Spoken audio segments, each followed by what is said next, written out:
ডাকাত ছিল যার নাম বেলাল চাকলাদার। সে হচ্ছে মতিঝিল থানার ওয়ার্ড আওয়ামী লীগের ওয়ার্ড যুবলীগের সে কিন্তু সভাপতি।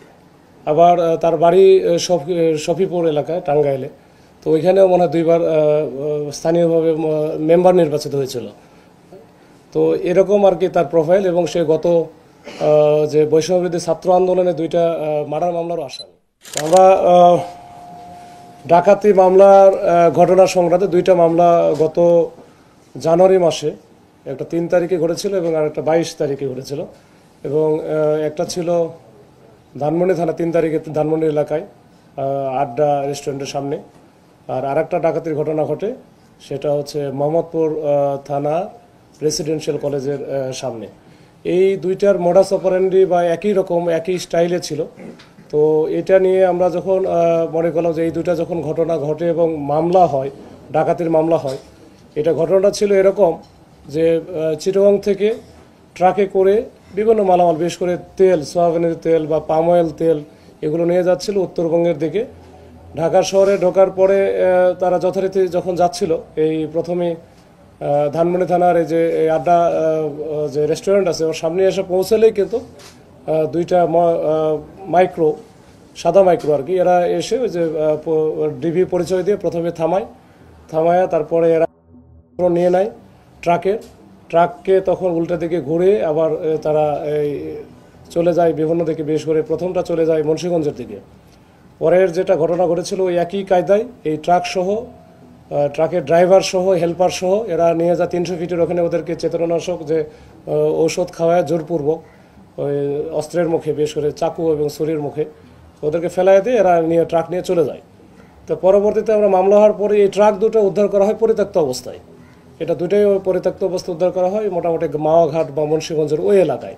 তখনই আমাদের ধারণা হয় যে এটা কোনো যে চক্রটা কাজ করতেছে, চক্র নিশ্চয়ই ওই দিকে বা ওই এলাকায়, মুন্সিগঞ্জ বা ওই এলাকায় হয়তো মালামালগুলো ডেলিভারি করেছে।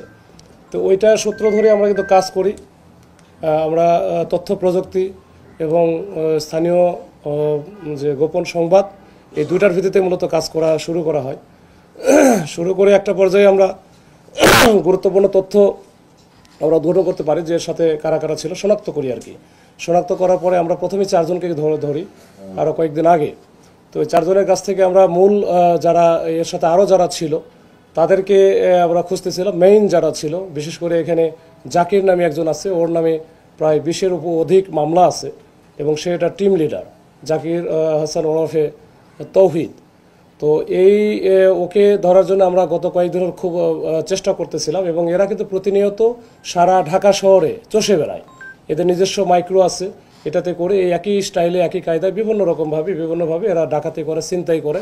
এরা ছিনতাইয়ের একটা বড় চক্র। পরবর্তীতে যখন আমরা তৌহিদ বা জাকিরকে ধরতে পারি, তখন এই জাকিরের সূত্র ধরে আমরা এদের টিমের অন্যান্য যারা সদস্য সবাইকে এক এক করে আমরা এই গত 2 দিনই আমরা ধরেছি।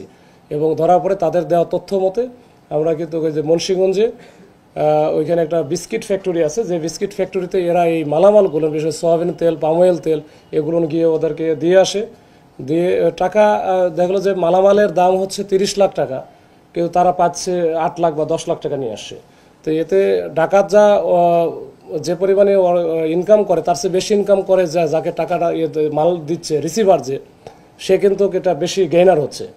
তো যাই হোক, ওইটা আমরা পরে এই সূত্র ধরে আমরা ওখান থেকে বেশ কিছু ওই যে তেলগুলো যেটা ডাকাতি হয়েছে, এই সয়াবিন তেল, ওখানে 10 ড্রাম ভর্তি যেটা সয়াবিন ছিল, এটা আমরা ওখান থেকে উদ্ধার করি প্রায় 1900 লিটারের মতো, কেজির মতো। তো ওই অন্যান্য যে জিনিসগুলো ছিল এগুলো উদ্ধার করি।